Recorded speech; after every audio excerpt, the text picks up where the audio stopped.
Volume 1, Part 2, The Southern Colonies in the 17th Century. Chapter 3, The Virginia Company. The Virginia colony did not enter existence as a new entity in a new world, devoid of the shackles of tradition. The two key areas of policy, land and commerce, were already clearly established before the Virginia Company was planned and before the Virginia colony was established. In the period immediately preceding the formation of the Virginia Company and colony, a policy toward colonial land, commerce, government, natives, and colonists became well established. A primary purpose for colonization was the belief that England was highly overpopulated and that colonies were a suitable outlet for the surplus poor of England. In 1603, the government issued an order for the forcible transportation of sturdy beggars, vagrants, and other troublesome persons to the English plantations across the sea in Ireland. During the preceding decade, Ireland had suffered the ravages of the English army battling against a movement of national liberation seeking self-government, freedom of religion, and abandonment of the plantation of English colonists on Irish lands. The defeat of the Irish in 1603 by the studied English policy of destruction of crops, cattle, homes, and people opened Ireland to renewed colonization by the English government. The Irish had no land rights. They were mere tenants at the will of their lords. The system of plantations in Ireland provided the pattern for establishing plantations in America. Grants of land were made to courtiers, privileged companies, and purchasers of feudal domains with feudal powers. Like the American Indians, the Irish were subjected to raids whose purpose was to destroy their subsistence and shelter and to drive them out of the proposed area of plantation. These new feudal domains were settled by the poor of England who were subjected to feudal disabilities. In consequence, these poor not only did not own their own lands, they barely owned themselves. The colonial government of Ireland remained the despotism that was established by the Tudors. Since the English government was deeply engaged in the development of a program for Irish colonization, when the Virginia Company was being organized, there were complaints that the proposals for American colonies would interfere with the plantation of Ulster. It was absurd folly to run over the world in the search of colonies in Virginia or Guiana, whilst Ireland was lying desolate. However, colonies in Virginia or Guiana would not only contribute to the decrease of the burden of overpopulation, they would also be a source of important tropical or semi-tropical products that were objectives of the privileged trading companies of London. The London financiers purchased from the government the right to retain general customs as well as tobacco duties, since tobacco was becoming a significant imported commodity. Spanish America, especially the lands and islands about the Caribbean, was the source of tobacco, and its use in England grew rapidly once trade was established with Spain in 1604.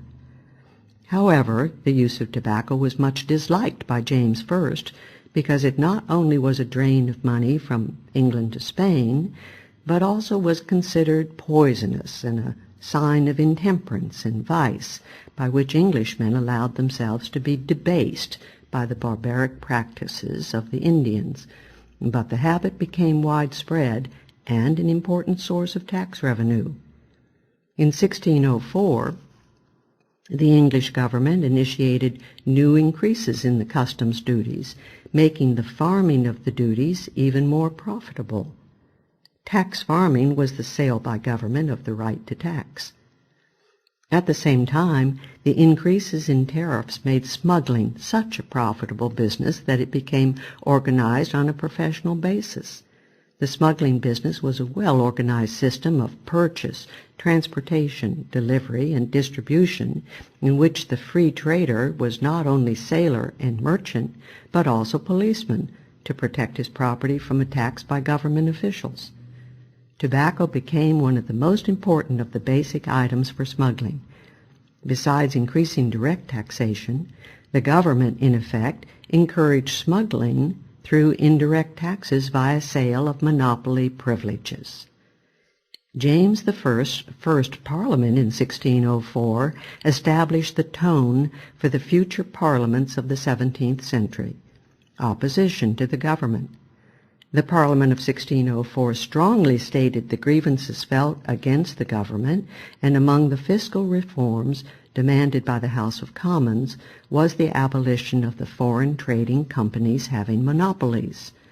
A committee, under the chairmanship of Sir Edwin Sandys, presented a bill for all merchants to have free liberty of trade into all countries, as is used in all other nations.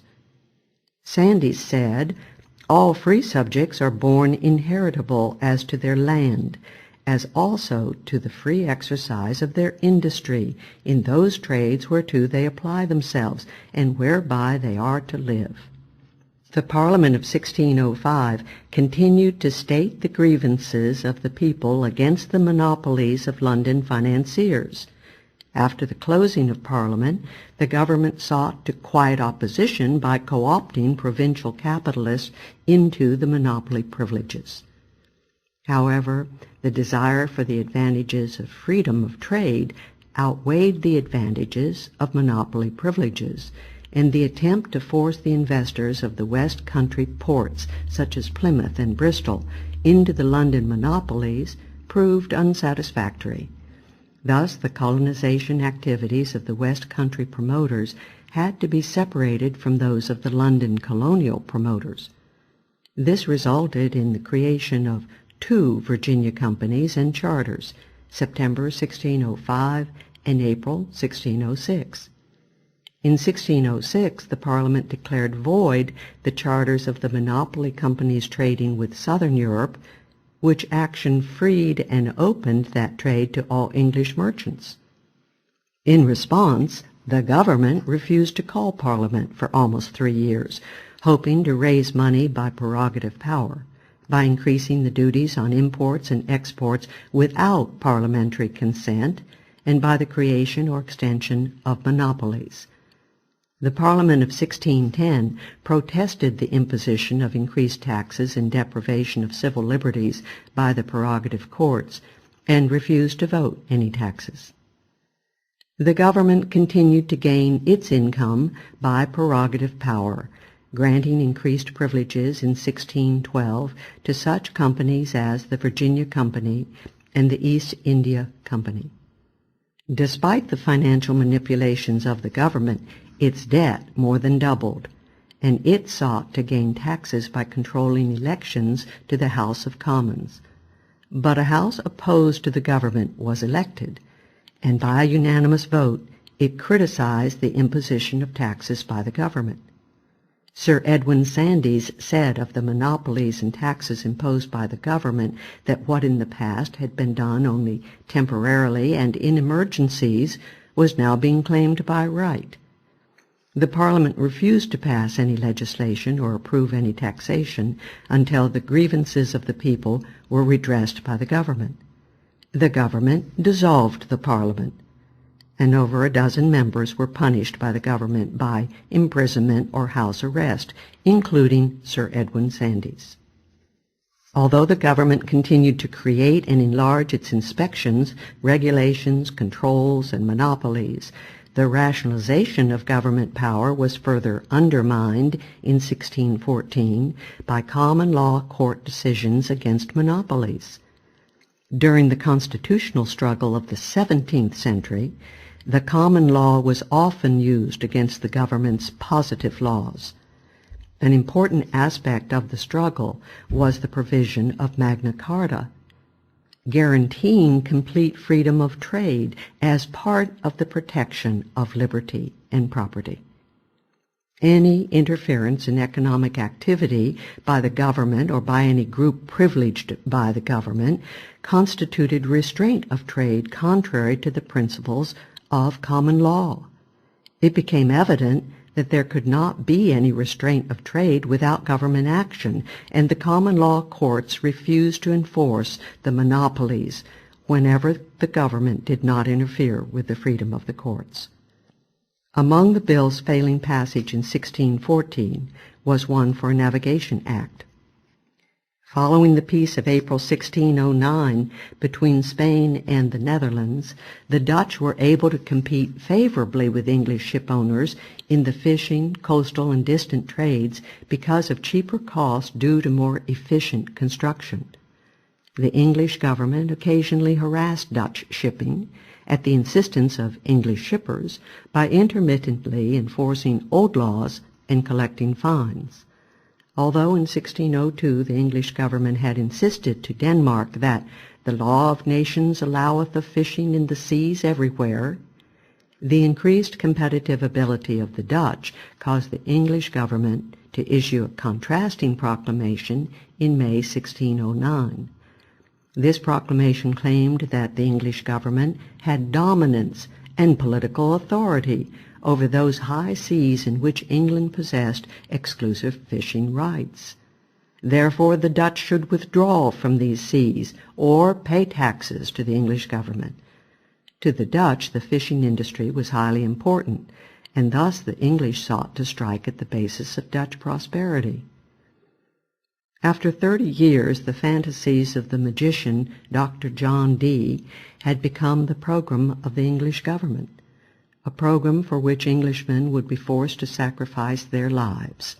In place of that spirit of freedom and mutual advantage of the intercursus magnus, which had guided English maritime policy for over 100 years and would remain the letter of the law for another several decades, there was entering into the policy of the English government a spirit of increased restriction and belligerency. This spirit was reflected in the expansion of the mercantilist system during the 17th century, aimed especially at the Dutch. In opposition to the claims of exclusive control of the high seas by England in the North Sea and the North Atlantic, and by Spain and Portugal in the East and West Indies, the Dutchman Hugo Grotius contended for the freedom of the seas in his work Mare Liberum, 1609. That the seas were to be open to all and free from government control was an idea that Grotius, the founder of international law, derived from Spanish philosophical thought, especially from the work of Francisco Suarez. Suarez had established the basis for international law by deducing from the variety of peoples and states that the unity of the human race can only be represented by a general, rational international law, and not by a general political organization or domination, whether over the lands or over the seas.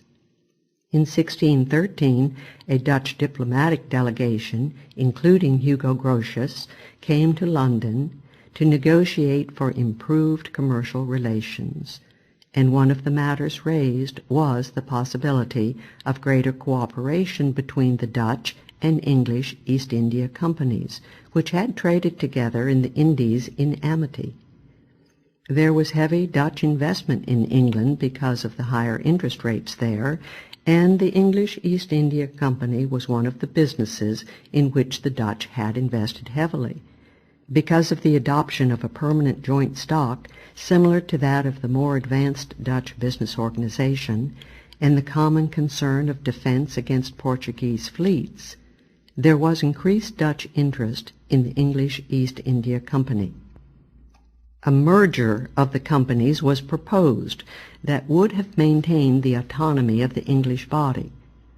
Although the English would have benefited from the superior Dutch capacity, trading experience in the Indies, and technical competence, the English East India directors rejected this proposal and engaged in armed conflict with the merchants and ships of the Dutch East India Company.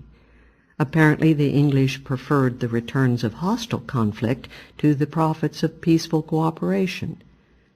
This hostility would have been increased and generalized by the proposed Navigation Act of 1614 that would have imposed upon English merchants the requirement to ship English goods on English ships. The English ship owners had maintained that English regulations forced them to use uneconomical ships. The regulations required that ships be built so that they could be transformed into auxiliary warships, built for speed and maneuverability rather than for carrying cargoes at low operational cost. The English shippers desired compensation in the form of a Navigation Act forcing English merchants to use the uneconomical English ships rather than the more efficient Dutch ships. In reply to the ship owners and the monopoly companies, the merchants said the Navigation Acts were poison that would destroy the competitive position of the English merchants in foreign trade and reduce the standard of living of the English public as consumers of imports and producers of exports. To use English ships with their much larger crews and smaller capacities, the merchants insisted, would greatly raise their cost and thus reduce English competitive ability in the world market. The monopoly companies, headed by Sir Thomas Smith, became the focus of increasing popular criticism leveled against the government's attempt to expand further the system of privileges. Representative of the literate attacks on monopoly and the Navigation Acts in the Commons was the Trades Increase, 1615, which centered its attack upon the power nucleus of the London financiers headed by Thomas Smith and the East India Company. The pamphlet declared that monopoly privileges were contrary to the freedom of Englishmen, and that no one should be barred from carrying on trade equally in all parts of the world. The East India Company directors considered the pamphlet particularly dangerous, even treasonable, and commissioned the writing of an answer, The Defense of Trade. The Trades Increase favored the establishment of colonies in America, but charged that the growth of colonies there had been stunted by the grants of monopoly privileges that discouraged settlement. In fact, the Virginia colony was not doing very well in drawing off England's surplus poor. Besides transporting vagrants and criminals to Virginia, the London Company and the City of London agreed to transport poor children from London to Virginia. However, the poorest refused the proffered boon, and the company moved to obtain warrants to force the children to migrate. It seemed indeed that the Virginia colony, failing also to return profits to the company investors, was becoming a failure on every count. The survival of the Virginia colony hung, in fact, for years by a hairbreadth. The colonists were not accustomed to the labor required of a pioneer, and malaria decimated the settlers. Of the 104 colonists who reached Virginia in May 1607, only 30 were still alive by that fall, and a similar death rate prevailed among new arrivals for many years. As late as 1616, only 350 colonists remained, of a grand total of over 1,600 immigrants. One major reason for the survival of this distressed colony was the changes that the company agreed to make in its social structure. The bulk of the colonists had been under indenture contracts and were in servitude to the company for 7 years in exchange for passage money and maintenance during the period, and sometimes for the prospect of a little land at the end of their term of service. The contract was called an indenture because it was originally written in duplicate on a large sheet, the two halves separated by a jagged line called an indent. While it is true that the original contract was generally voluntary, it is also true that a free society does not enforce even temporary voluntary slave contracts, since it must allow for a person to be able to change his mind, and for the inalienability of a person's control over his will and his body. While a man's property is alienable and may be transferred from one person to another, a person's will is not. The creditor in a free society may enforce the collection of payment for money he may have advanced, in this case passage and maintenance money, but he may not continue to enforce slave labor, however temporary it may be. Furthermore, many of the indentures were compulsory and not voluntary. For example, those involving political prisoners, imprisoned debtors, and kidnapped children of the English lower classes. The children were kidnapped by professional spirits or crimps and sold to the colonist. In the concrete conditions of the colony, slavery, as always, robbed the individual of his incentive to work and save, and thereby endangered the survival of the settlement.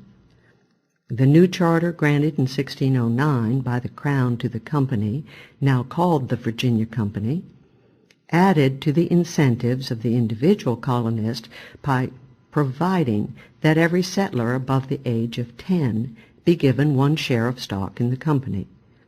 At the end of 7 years, each person was promised a grant of 100 acres of land and a share of assets of the company in proportion to the shares of stock held. The new charter also granted the company more independence and more responsibility to its stockholders by providing that all vacancies in the governing Royal Council be filled by the company, which would thus eventually assume control. The Charter of 1609 also stored up trouble for the future by adding wildly to the grant of land to the Virginia Company. The original charter had sensibly confined the grant to the coastal area, to 100 miles inland, the extent of English sovereignty on the continent. But the 1609 charter grandiosely extended the Virginia Company from sea to sea, that is, westward to the Pacific. Furthermore, its wording was so vague as to make it unclear whether the extension was westward or northwestward, not an academic point, but a prolific source of conflict later on. The Charter of 1612 added the island of Bermuda to the vast Virginia domain, but this was soon farmed out to a subsidiary corporation. The incentives provided by the Charter of 1609, however, were still only future promises. The colony was still being run on communist principles. Each person contributed the fruit of his labor according to his ability to a common storehouse run by the company, and from this common store each received produce according to his need. And this was a communism not voluntarily contracted by the colonists themselves, but imposed upon them by their master, the Virginia Company, the receiver of the arbitrary land grant for the territory. The result of this communism was what we might expect. Each individual gained only a negligible amount of goods from his own exertions, since the fruit of all these went into the common store, and hence had little incentive to work, or to exercise initiative or ingenuity under the difficult conditions in Virginia. And this lack of incentive was doubly reinforced by the fact that the colonist was assured, regardless of how much or how well he worked, of an equal share of goods from the common store. Under such conditions, with the motor of incentive gone from each individual, even the menace of death and starvation for the group as a whole, and even a veritable reign of terror by the governors, could not provide the necessary spur for each particular man. The communism was only an aspect of the harshness of the laws and the government suffered by the colony. Absolute power of life and death over the colonist was often held by 1 or 2 counselors of the company. Thus, Captain John Smith, the only surviving Royal Council member in the winter of 1609, read his absolute powers to the colonist once a week. "There are no more councils to protect or curb my endeavors," he thundered, and every violator of his decrees would assuredly expect his due punishment. Sir Thomas Gates, appointed governor of Virginia in 1609, was instructed by the company to proceed by martial law as of most dispatch and tenor and fittest for this government of Virginia. Accordingly, Gates established a code of military discipline over the colony in May 1610. The code ordered strict religious observance, among other things. Some 20 crimes were punishable by death, including such practices as trading with Indians without a license, killing cattle and poultry without a license, escape from the colony, and persistent refusal to attend church. One of the most heinous acts was apparently running away from this virtual prison to the supposedly savage Indian natives. Captured runaway colonists were executed by hanging, shooting, burning, or being broken on the wheel. It is no wonder that Gates' instructions took the precaution of providing him with a bodyguard to protect him from the wrath of his subjects. For, as the succeeding governor wrote in the following year, the colony was full of mutiny and treasonable inhabitants. The directors of the Virginia Company decided, unfortunately, that the cure for the grave ailments of the colony was not less, but even more discipline. Accordingly, they sent Sir Thomas Dale to be governor and ruler of the colony. Dale increased the severity of the laws in June 1611. Dale's laws, the laws divine, moral, and martial, became justly notorious.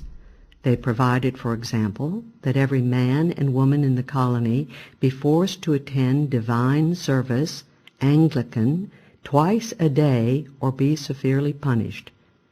For the first absence, the culprit was to go without food, for the second, to be publicly whipped, and for the third, to be forced to work in the galleys for 6 months. This was not all. Every person was compelled to satisfy the Anglican minister of his religious soundness, and to place himself under the minister's instructions. Neglect of this duty was punished by public whipping each day of the neglect. No other offense was more criminal than any criticism of the 39 Articles of the Church of England. Torture and death were the lot of any who persisted in open criticism. This stringent repression reflected the growing movement in England of Puritans and other dissenters to reform or to win acceptance alongside the established Church of England. Dale's laws also provided that no man speak impiously against the Holy and Blessed Trinity or against the known articles of the Christian faith upon pain of death, that no man shall use any traitorous words against His Majesty's person or royal authority upon pain of death. No man shall dare to detract, slander, calumniate, or utter unseemly speeches, either against council or against committees, assistants, and others. First offense to be whipped 3 times, second offense to be sent to galleys, third offense death. Offenses such as obtaining food from the Indians, stealing food, and attempting to return to England were punishable by death and torture. Lesser offenses were punished by whipping or by slavery in irons for a number of years. Governor Dale's major constructive act was to begin slightly the process of dissolution of communism in the Virginia colony. To stimulate individual self-interest, he granted 3 acres of land and the fruits thereof to each of the old settlers. Dale's successor, Captain Samuel Argall, a relative of Sir Thomas Smith, arrived in 1617 and found such increased laxity during the interim administration of Captain George Yeardley that he did not hesitate to reimpose Dale's laws. Argall ordered every person to go to church Sundays and holidays or suffer torture and be a slave the week following. He also imposed forced labor more severely.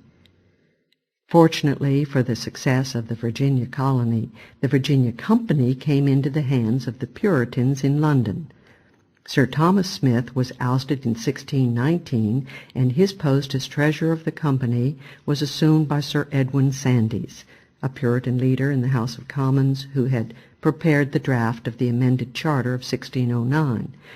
Sandys, one of the great leaders of the Liberal dissent in Parliament, had helped to draw up the remonstrance against the conduct of James I in relation to the King's first Parliament.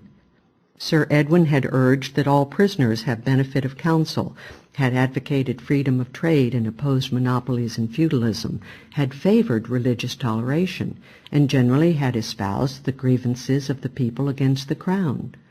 For Virginia, Sandys wanted to abandon the single company plantation and to encourage private plantations, the ready acquisition of land and speedy settlement. The relatively liberal Puritans removed and attempted to arrest Argyll, and sent Sir George Yeardley to Virginia as governor.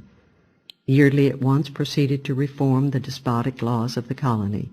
He substituted a much milder code in November 1618, called by the colonists the Great Charter. Everyone was still forced to attend Church of England services, but only twice each Sunday, and the penalty for absence was now reduced to the relatively innocuous 3 shillings for each offense.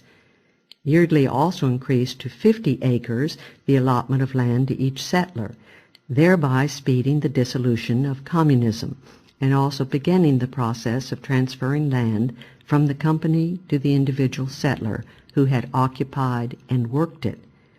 Furthermore, land that had been promised to the settlers after a 7-year term was now allotted to them immediately. The colonists themselves testified to the splendid effects of the Yeardley reforms in a declaration of 1624. The reforms gave such encouragement to every person here that all of them followed their particular labors with singular alacrity and industry, so that, within the space of 3 years, our country flourished with many new erected plantations. The plenty of these times likewise was such that all men generally were sufficiently furnished with corn, and many also had plenty of cattle, swine, poultry, and other good provisions to nourish them. In his Greater Charter, Yeardley also brought to the colonists the first representative institution in America. The governor established a General Assembly, which consisted of 6 councilors appointed by the company and burgesses elected by the freemen of the colony. 2 burgesses were to be elected from each of 11 plantations, 4 general plantations, denoting sub-settlements that had been made in Virginia, and 7 private or particular plantations, also known as hundreds. The 4 general plantations or sub-settlements, each governed locally by its key town or city, were the city of Henrico, Charles City, James City, the capital, and the borough of Kecoughtan, soon renamed Elizabeth City. The assembly was to meet at least annually, make laws, and serve as the highest court of justice. The governor, however, had veto power over the assembly, and the company's edicts continued to be binding on the colony. The first assembly met at Jamestown on July 30, 1619, and it was this assembly that ratified the repeal of Dale's laws and substituted the milder set. The introduction of representation thus went hand in hand with the new policy of liberalizing the laws. It was part and parcel of the relaxation of the previous company tyranny. The other major factor in the survival of the colony was the discovery by John Rolfe about 1612 that Virginia tobacco could be grown in such a way as to make it acceptable to European tastes. Previously, Virginia tobacco had been regarded as inferior to the product that had been introduced to the Old World by the Spanish colonies in America. By 1614, Rolfe was able to ship a cargo of tobacco to London and meet a successful market. Very rapidly, Virginia possessed a staple and an important economic base. Tobacco could be readily exported to Europe and exchanged for other goods needed by the colonists. By 1617, tobacco was being planted even in the streets of Jamestown.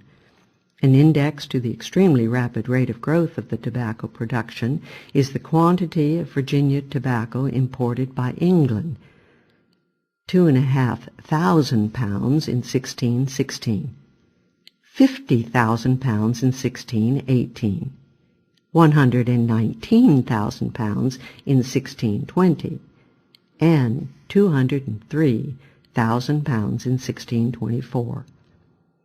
Even though tobacco was truly the lifeblood of the little colony, the government of Britain and of Virginia could not keep from trying to cripple its growth. King James was aesthetically offended by the spread of the fashion for that idle vanity, smoking, and so placed a heavy duty on tobacco to limit its import. In that way, presumably, Englishmen would only smoke with moderation to preserve their health. Sir Thomas Dale, alarmed at the prospects of monoculture, decreed it a crime for a planter not to raise an additional 2 acres of corn for himself and each servant. Presumably, no person was to be trusted with the far more efficient procedure of raising tobacco, and with the proceeds buying his own corn from whomever he desired. Even the patron saint of Virginia tobacco, John Rolfe, was appalled at its rapid spread, thus showing a far skimpier knowledge of economics than of the technology of tobacco. Even the liberal Sir Edwin Sandys took this position and deplored the spread of tobacco and the de-emphasis on corn. Only Captain John Smith showed economic sense by pointing out that the reason for the colonists' seemingly peculiar emphasis on tobacco over corn, a man's labor in tobacco could earn 6 times as much as in grain. The first General Assembly added to the regulations on tobacco. Every settler was forced to plant each year a certain quota of other plants and crops. The price of tobacco was fixed by law, and any tobacco judged inferior by an official government committee was ordered burned. The latter regulation was the first of continuing attempts by tobacco planters to restrict the supply of tobacco, in this case low-priced inferior leaf, in order to raise the price received from the buyers and ultimately from the consumers. If tobacco was partly responsible for the survival of the colony, it was also indirectly responsible for the introduction into America of grievous and devastating problems. For one thing, the natural process of transferring the land from a ruling company to the individual settler, roughly to the extent to which he brought the land into use, was sharply altered and blocked. Tobacco farming required much larger estates than truck or other individual farms. Hence, the wealthier tobacco planters sought and obtained very large land grants from the company. One method of obtaining land was distributing to the colonist by head right, that is, each immigrant received 50 acres, and anyone who paid for an immigrant's passage received 50 acres of land per immigrant from the company. As a result, the wealthier planters could acquire vast tracts by accumulating numerous head rights. Furthermore, large grants of land were made to leading stockholders of the company. For one thing, each individual planter received a grant of 100 acres for each share of stock he held in the company.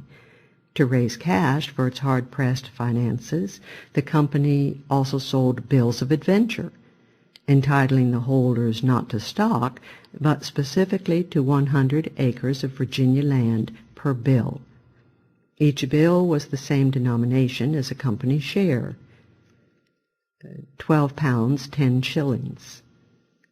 Often bill holders joined together to take up allotments of lands to be held for speculation. As a result of these practices, several particular plantations emerged as settlements in large land grants, presided over by the private government of the grantee.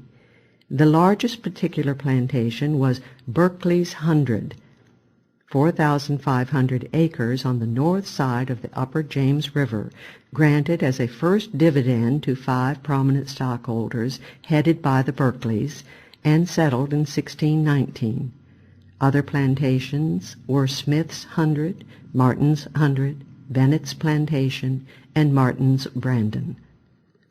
Arbitrary land allocations were also made by the governor and the assembly. Thus 3,000 acres in the capital and 3 other general plantations were reserved to the company, with the settlers being confined to tenants. The proceeds were to go toward the expenses of government.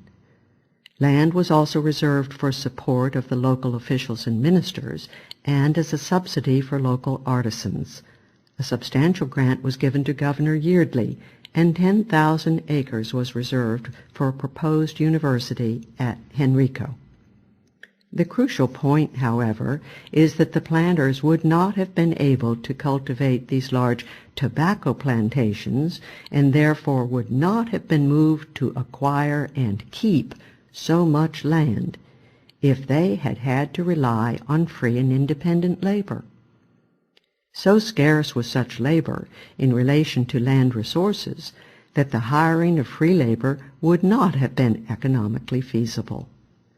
But the planters then turned to the use of forced labor to render their large plantations profitable, specifically the labor of the indentured servants and of the even more thoroughly coerced Negro slaves. In slavery, the laborer is coerced not only for a term of years or for life, but for the lives of himself and all his descendants. It was an ironic commentary on the later history of America that 1619, the very year of the Yeardley reforms, saw the first slave vessel arrive at Jamestown with 20 Negroes aboard to be sold as slaves to the tobacco planters. Until the mid-17th century, the planters preferred to rely on indentured serf labor. These white servants, once their term had expired, could obtain their land, generally 50 acres each, on the western fringe of the settlement, and become independent settlers. But Negro slavery, unlike indentured service, had no means of dissolving into the general society. Once introduced, it became the backbone of the Virginian and other Southern labor system. It could only remain as a continual canker on the American body social. The tiny colony was apparently not too young to have foreign affairs, and indeed it learned all too quickly the ways of interstate relations. French settlers had the temerity to found a colony of their own at Mount Desert in what was later to be Maine, and on the banks of the Bay of Fundy in what was later to become Nova Scotia. This trespassed upon the land that King James had arbitrarily granted to the Plymouth Company, which had not yet made any settlement in North America.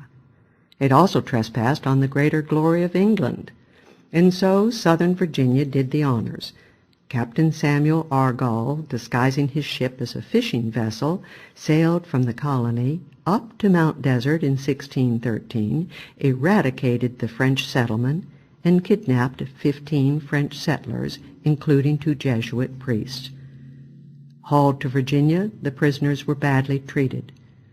Over a dozen of the hapless French settlers were turned loose by Argall on the Atlantic in an open boat, but they had the good fortune to be rescued by fishing vessels. Later in the year, Argall returned north and expanded his work of destruction, putting to the torch the settlements of St. Croix and Port Royal, the latter in Nova Scotia, and driving the settlers into the woods. A few years later, Captain Argall, now governor of Virginia, continued the tradition by participating in piratical activities against Spanish shipping. He sailed under the aegis of the king's favorite among the company stockholders, the Earl of Warwick.